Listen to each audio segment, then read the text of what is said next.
El lado activo del infinito. Parte 14. Y sean bienvenidos una vez más a nuestro espacio. Hoy veremos la conciencia inorgánica en la sección Más allá de la sintaxis. Empecemos. En un momento dado de mi aprendizaje, Don Juan me reveló la complejidad de su situación vital. Había siempre mantenido, para mi mortificación y descorazonamiento, que vivía en una choza en el estado de Sonora, México, porque esa choza representaba el estado de mi conciencia. No estaba yo totalmente dispuesto a creer que de veras quisiera decir que yo era tan mezquino, ni creía yo que él viviera en otros lugares como sostenía. Resulta que tenía razón en ambos casos.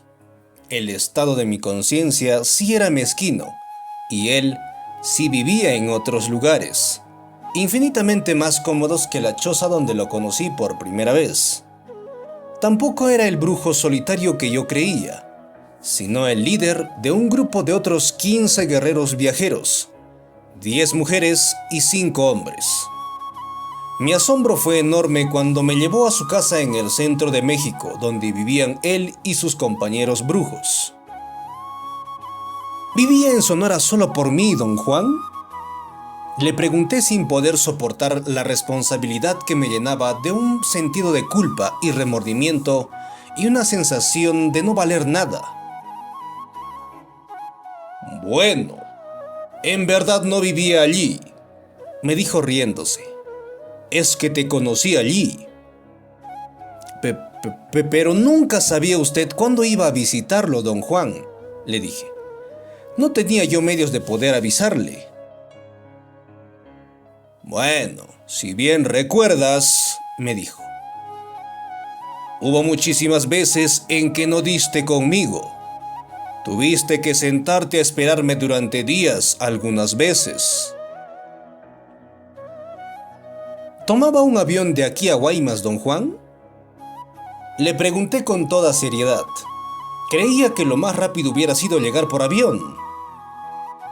No volaba a Guaymas, me dijo con una gran sonrisa. Volaba directamente a la choza donde me esperabas. Sabía que me estaba diciendo algo muy significativo que mi mente lineal ni podía comprender ni aceptar. Algo que seguía confundiéndome interminablemente. Estaba yo en un estado de conciencia en esos días en que insensatamente me repetía una pregunta fatal.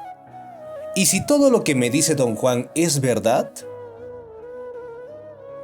No quería hacerle más preguntas, porque estaba irremediablemente perdido, tratando de crear un puente entre dos líneas de pensamiento y de acción.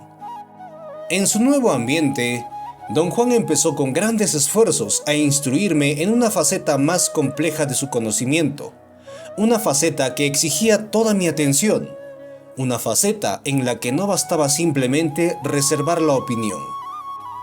Este era el momento en que tenía que sumergirme plenamente en las profundidades de su conocimiento. Tenía que cesar de ser objetivo y a la vez desistir de ser subjetivo. Un día estaba ayudándole a don Juan a limpiar unas estacas de bambú que estaban detrás de su casa. Me dijo que me pusiera unos guantes, porque las astillas del bambú eran muy afiladas y fácilmente causaban infecciones. Me dirigió en cómo usar un cuchillo para limpiar el bambú. Me metí de plano en mi trabajo. Cuando don Juan empezó a hablarme, tuve que dejar de trabajar para prestarle atención. Me dijo que ya había trabajado bastante y que debíamos meternos en la casa. Me dijo que me sentara en un sillón muy cómodo de su espaciosa sala, que estaba casi vacía. Me dio unas nueces, unos albaricoques secos y rodajas de queso, todo muy bien arreglado sobre un plato. Le dije protestando que quería terminar de limpiar el bambú. No quería comer, pero no me prestó atención. Me recomendó que comiera poco, lenta y cuidadosamente, porque necesitaba alimento continuo para estar alerta y atento a lo que me iba a decir. Tú ya sabes, empezó, que existe en el universo una fuerza perenne que los brujos del México antiguo llamaban el oscuro mar de la conciencia. Estando ellos en su máxima capacidad de su poder de percepción, vieron algo que los hizo sacudirse en sus calzonzotes, si es que lo traían puestos. Vieron que el oscuro mar de la conciencia no es solamente responsable por la conciencia de los organismos, sino también por la conciencia de aquellas entidades que carecen de organismo. ¿Qué es esto, don Juan? ¿Entes sin organismo que tienen conciencia? Le pregunté asombrado, ya que jamás había hecho alusión a tal idea. Los antiguos brujos descubrieron que el universo entero está compuesto de fuerzas gemelas, empezó. Fuerzas que a la vez se oponen y que se complementan.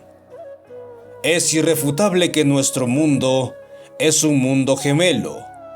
Un mundo opuesto y complementario a él es uno que está poblado por entes que tienen conciencia, pero no un organismo. Por esta razón, los antiguos brujos lo llamaban seres inorgánicos. ¿Y dónde está este mundo, don Juan? Pregunté mascando un albaricoque inconscientemente. Aquí, donde tú y yo estamos sentaditos. Me contestó como si se tratara de algo muy normal, pero riéndose abiertamente de mi nerviosismo. Te dije que es nuestro mundo gemelo. Así es que está íntimamente relacionado con nosotros. Los brujos del México antiguo no pensaban como tú en términos de tiempo y espacio. Pensaban exclusivamente en términos de conciencia. Dos tipos de conciencia coexisten sin chocar una contra la otra, porque cada tipo difiere totalmente de la otra. Los antiguos brujos se enfrentaron a este problema de coexistencia sin preocuparse del tiempo y el espacio. Razonaron que el grado de conciencia de los seres orgánicos y el grado de conciencia de los seres inorgánicos era tan distinto que ambos podían coexistir sin la más mínima interferencia. ¿Podemos percibir esos seres inorgánicos, don Juan?, le pregunté. Claro que sí, respondió. Los brujos lo hacen a voluntad. Las personas comunes también lo hacen, pero no se dan cuenta de que lo están haciendo porque no son conscientes de la existencia de ese mundo gemelo. Cuando piensan en el mundo gemelo, se entregan a toda masturbación mental, pero nunca se les ha ocurrido que sus fantasías tienen origen en el conocimiento subliminal que tenemos todos nosotros, el de que no estamos solos. Estaba clavado en las palabras de don Juan. De repente, sentía un vacío en el fondo de mi estómago. Lo único que podía hacer era escuchar muy atentamente y comer. La dificultad de enfrentarse a las cosas en términos de tiempo y espacio, siguió don Juan, es que solamente te das cuenta si algo ha aterrizado en el espacio y tiempo que tienes disponible, el cual es muy limitado. Los brujos, en cambio, tienen un campo inmenso sobre el cual pueden darse cuenta si algo extraño ha aterrizado. Muchas entidades del universo en su totalidad, entidades que poseen conciencia pero no organismo, aterrizan sobre el campo de conciencia de nuestro mundo, o el campo de conciencia de su mundo gemelo, sin que el ser humano común se dé cuenta. Las entidades que aterrizan sobre nuestro campo de conciencia o sobre el campo de conciencia de nuestro mundo gemelo, pertenecen a otros mundos que existen aparte de nuestro mundo y su gemelo. El universo extendido está lleno hasta el copete de mundos de conciencia, inorgánicos y orgánicos. Don Juan siguió hablando y dijo que aquellos brujos sabían cuándo la conciencia inorgánica de otros mundos, aparte de nuestro mundo gemelo, había aterrizado en su campo de conciencia. Dijo que al igual que todo ser humano, aquellos brujos hacían clasificaciones interminables de los diferentes tipos de esta energía que tiene conciencia. Los conocían por el término general de seres inorgánicos. ¿Tienen vida esos seres inorgánicos tal como nosotros tenemos vida? Pregunté.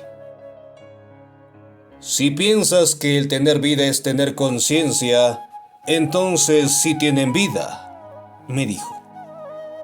Supongo que sería acertado decir que si la vida puede medirse por la intensidad, la agudeza, la duración de esa conciencia, entonces puedo decir con toda sinceridad que están más vivos que tú y yo. ¿Mueren esos seres inorgánicos, don Juan?, le pregunté. Don Juan soltó una risita por un momento antes de contestar. Si para ti la muerte es final de la conciencia, sí mueren. Termina su conciencia. Su muerte es un tanto como la muerte de un ser humano y a la vez no lo es. Porque la muerte del ser humano tiene una opción escondida. Es algo así como una cláusula de un documento legal. Una cláusula escrita en letra tan pequeña que apenas puede verla. Necesitas lupa para leerla y sin embargo, es la cláusula más importante del documento. ¿Cuál es la opción escondida, don Juan?, pregunté. La opción escondida de la muerte existe exclusivamente para los brujos. Son los únicos que yo sepa que han leído la letra pequeña. Para ellos, la opción es pertinente y funcional. Para el ser humano común, la muerte significa el fin de su conciencia, de su organismo. Para los seres inorgánicos, la muerte significa lo mismo, el final de su conciencia. En ambos casos, el impacto de la muerte es el acto de ser absorbido por el oscuro mar de la conciencia. Su conciencia individual, cargada con sus experiencias vitales, rompe sus parámetros y la conciencia como energía se derrama en el oscuro mar de la conciencia. ¿Pero cuál es la opción escondida de la muerte que solo recogen los brujos, don Juan?, le pregunté. Para un brujo, la muerte es un factor unificante. En vez de desintegrar el organismo como pasa normalmente, la muerte lo unifica. ¿Cómo es posible que la muerte unifique algo?, protesté. La muerte para el brujo, dijo, termina con el reino de estados emocionales en el cuerpo. Los antiguos brujos creían que era el dominio de diferentes partes del cuerpo los que reinaban sobre los estados y acciones del cuerpo total. Partes que dejan de funcionar y arrastran el cuerpo al caos, como por ejemplo cuando te enfermas por comer porquerías. En ese caso, el estado de tu estómago afecta todo lo demás. La muerte borra el dominio de las partes individuales. Unifica su conciencia dentro de una sola unidad. ¿Quiere usted decir que después de morir, los brujos todavía tienen conciencia?, pregunté. Para los brujos, la muerte es un acto de unificación que emplea todo ápice de su energía. Tú estás pensando en la muerte como un cadáver que está delante de ti, un cuerpo que ya empieza a descomponerse. Para los brujos, Cuando ocurre el acto de unificación, no hay cadáver, no hay descomposición. Sus cuerpos en su totalidad se vuelven energía, una energía que tiene conciencia, que no está fragmentada. Los límites que han sido impuestos por el organismo, límites que la muerte derriba, todavía siguen funcionando en el caso de los brujos, aunque invisibles a simple vista.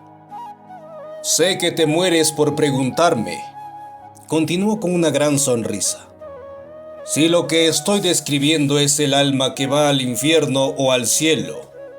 No, no es el alma. Lo que le pasa a los brujos cuando recogen esa opción escondida de la muerte es que se convierten en seres inorgánicos, muy especializados, seres inorgánicos de gran velocidad, seres capaces de maniobras estupendas de percepción. Los brujos emprenden entonces lo que los brujos del México antiguo llamaban su viaje definitivo. El infinito llega a ser su reino de acción. ¿Quiere usted decir con todo esto, don Juan, que se vuelven eternos? Mi sobriedad de brujo me dice, respondió, que su conciencia va a terminar de la manera en que termina la conciencia de los seres inorgánicos. Pero nunca lo he visto. No lo sé. Los antiguos brujos creían que la conciencia de este tipo de ser inorgánico duraría mientras viva la Tierra. La Tierra es su matriz. Mientras perdure, su conciencia continúa. Para mí, esta es la afirmación más razonable. La continuidad y el orden de la explicación de don Juan habían sido para mí magistrales. No tenía en qué contribuir. Me dejó con una sensación de misterio y de expectativas no expresadas, que esperaban cumplirse. Al momento de llegar a mi próxima visita con don Juan, empecé mi conversación preguntándole ansiosamente algo que tenía cavilando. ¿Hay posibilidad, don Juan, de que existan los fantasmas y las apariciones?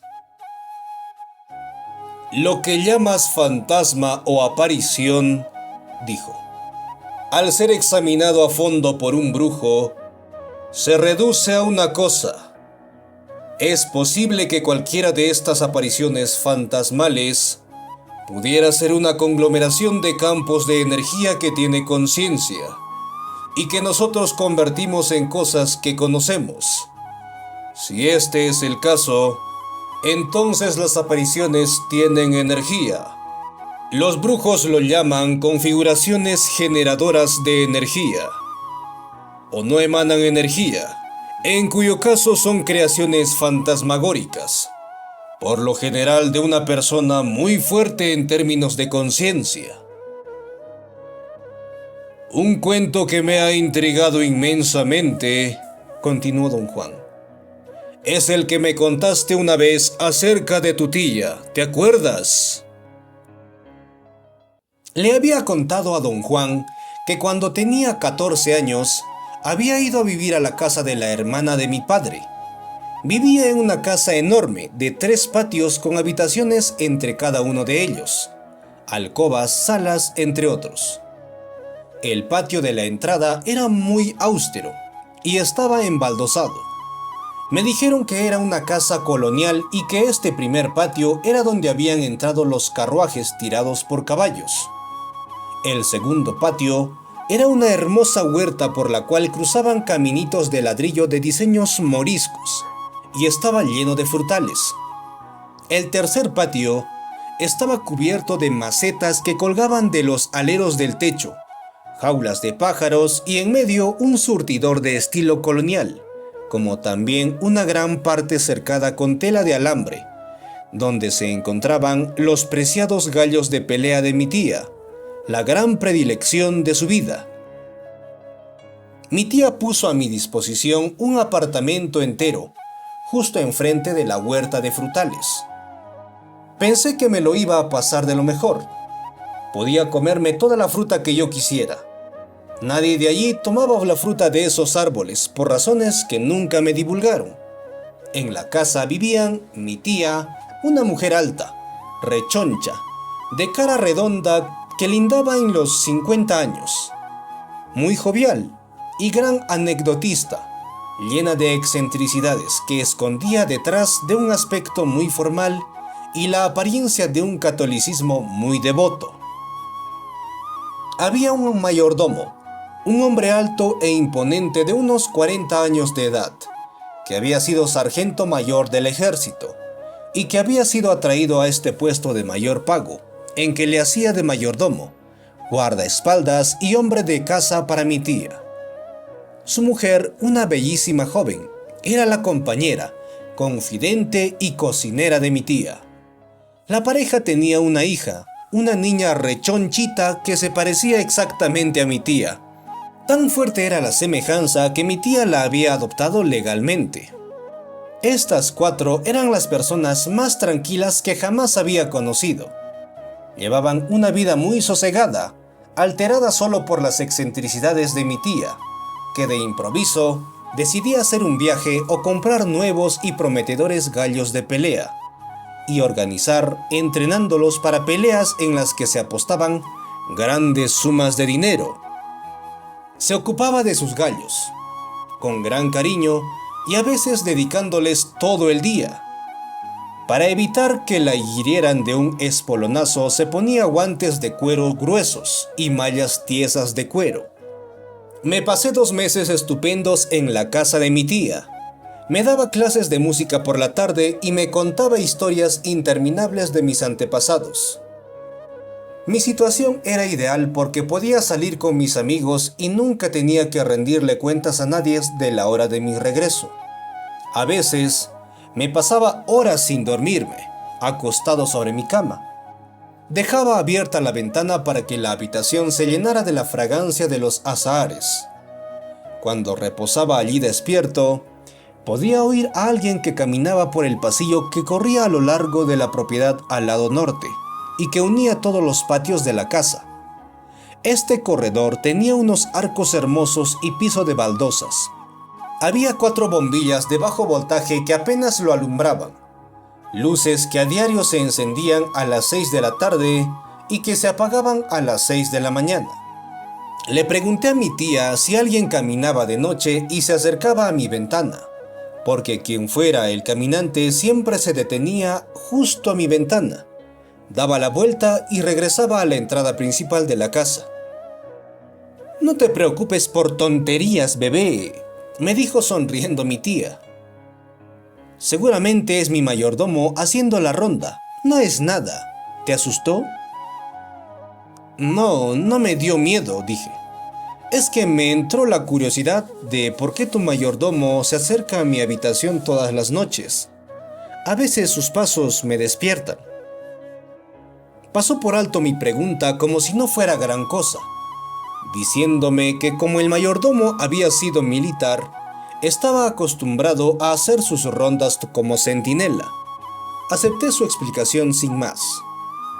Un día le dije al mayordomo que sus pasos eran demasiado fuertes y que hiciera su ronda por mi ventana con mayor cuidado para dejarme dormir en paz. «No sé a qué te refieres», me dijo con una voz ronca. «Mi tía me dijo que haces la ronda de noche», le dije. «Nunca hago tal cosa», me dijo con los ojos llenos de disgusto. «Pero entonces, ¿quién pasa por mi ventana?» «Nadie pasa por tu ventana. Te lo estás imaginando. Vete a dormir, no andes armando escándalo. Te lo digo por tu propio bien». Lo peor que me pudieran decir en aquellos años era eso de mi propio bien. Esa noche, tan pronto como oí los pasos, me levanté de la cama y me puse detrás de la pared que daba a la entrada de mi apartamento. Cuando, por mis cálculos, el caminante estaba junto a la segunda bombilla, saqué la cabeza y me asomé al corredor. De pronto, los pasos se detuvieron y no había nadie a la vista. el corredor apenas alumbrado estaba vacío. Si alguien caminaba allí, no hubiera tenido tiempo para esconderse, porque no había dónde. Solo había paredes vacías. Mi susto fue tan inmenso que desperté a toda la casa con mis gritos. Mi tía y su mayordomo trataron de calmarme diciéndome que me lo estaba imaginando, pero mi agitación era tan intensa que los dos confesaron finalmente, con cierta vergüenza, que algo que ellos desconocían recorría la casa de noche. Don Juan había dicho que casi seguro que era mi tía la que caminaba de noche, es decir, algún aspecto de su conciencia sobre el cual no ejercía su voluntad. Él creía que este fenómeno obedecía a un sentido de juego o de misterio que ella cultivaba. Don Juan estaba seguro de que no era ningún disparate pensar que mi tía, en algún nivel subliminal, no solo hacía que se oyeran estos ruidos, sino que era capaz de manipulaciones de conciencia mucho más complejas. Don Juan también había dicho que para ser del todo justo tenía que reconocer que los pasos podían ser producto de la conciencia inorgánica. Don Juan dijo que los seres inorgánicos que poblaban nuestro mundo gemelo eran considerados por los brujos de su linaje como nuestros parientes. Los brujos creían que era inútil hacer amistad con nuestros familiares porque las exigencias que conllevaban tales amistades siempre eran exorbitantes. Dijo que ese tipo de ser inorgánico que es primo hermano nuestro se comunica con nosotros insensatamente, pero que su comunicación no ocurre al nivel de la conciencia. En otras palabras, sabemos de ellos de manera subliminal, mientras que ellos saben todo acerca de nosotros de manera deliberada y consciente.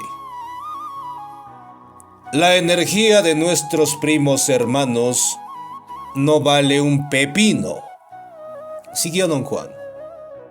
Están tan jodidos como nosotros. Digamos que los seres orgánicos y los seres inorgánicos de nuestros mundos gemelos son hijos de dos hermanas que viven una al lado de la otra. Son totalmente iguales, aunque parezcan distintos. No pueden ayudarnos y no podemos ayudarlos. Quizá pudiéramos unirnos y fundar una empresa familiar fabulosa, pero esto no ha sucedido. Ambas ramas de la familia son extremadamente sensibles y de nada se ofenden.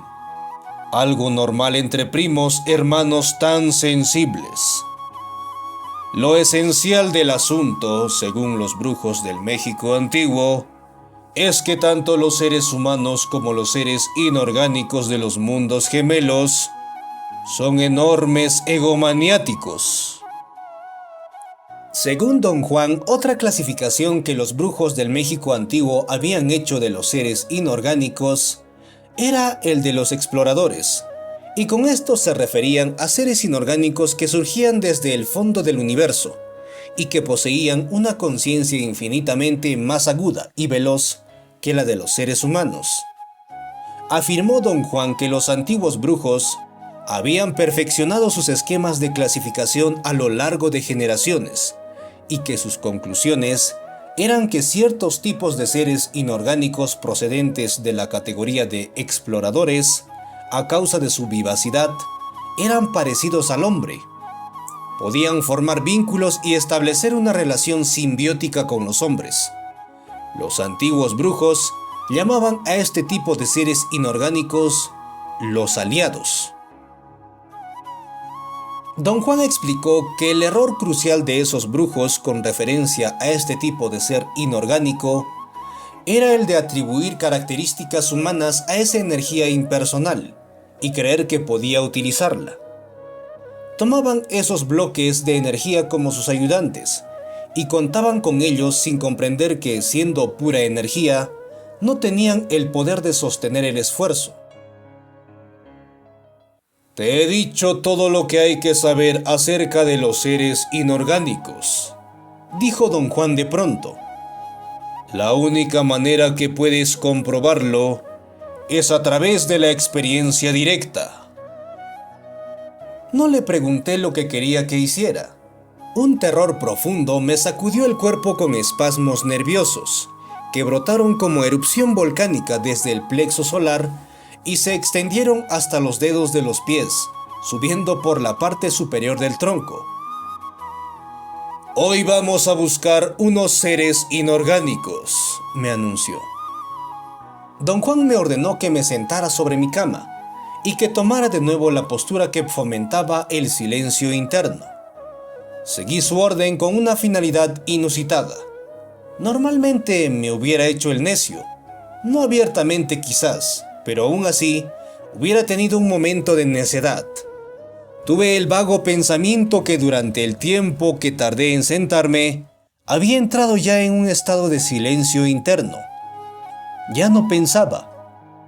Sentí que me rodeaba una oscuridad impenetrable, dándome la sensación de que me estaba durmiendo. Mi cuerpo estaba completamente inerte, o bien porque no tenía la menor intención de dar órdenes para que se moviera, o bien porque no era capaz de formularlos. Un momento después me encontré con don Juan caminando en el desierto de Sonora. Reconocí los alrededores, había estado allí tantas veces con él que me sabía de memoria todos sus rasgos. Era el momento del atardecer y la luz del poniente me inundó en un estado de desesperación. Caminaba automáticamente, consciente de que mis pensamientos no acompañaban las sensaciones que sentía en mi cuerpo. No me estaba describiendo mi propio estado de ser. Quise decírselo a don Juan, pero el deseo de comunicarle mis sensaciones corporales se desvaneció en un instante.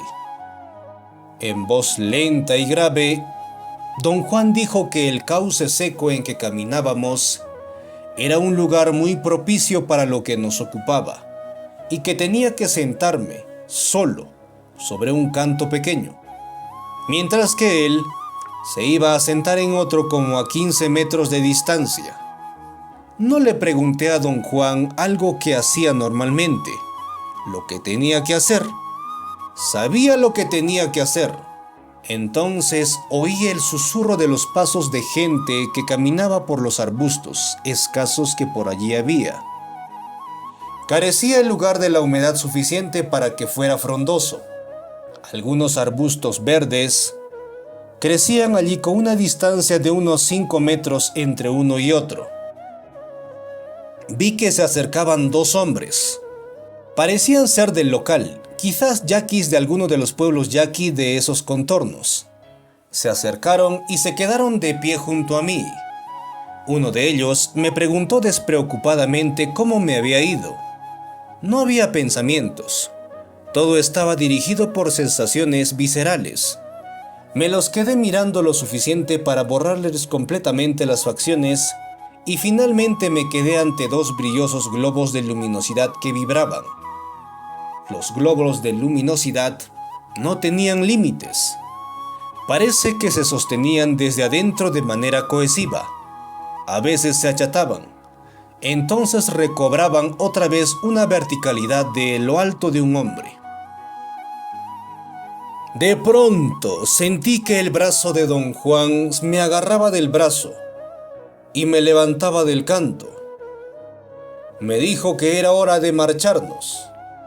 Al momento estaba de nuevo en su casa en el centro de México, más desconcertado que nunca. Hoy encontraste conciencia inorgánica, y entonces la viste como de veras es, me dijo. La energía es el residuo irreductible de todo. Por lo que a nosotros se refiere, ver energía directamente es lo máximo para un ser humano. Quizás hay otras cosas más allá de eso, pero no están a nuestro alcance. Don Juan me dijo que todo esto una y otra vez, y cuanto más me lo decía, sus palabras parecían solidificarme más y más, ayudándome a regresar a mi estado normal.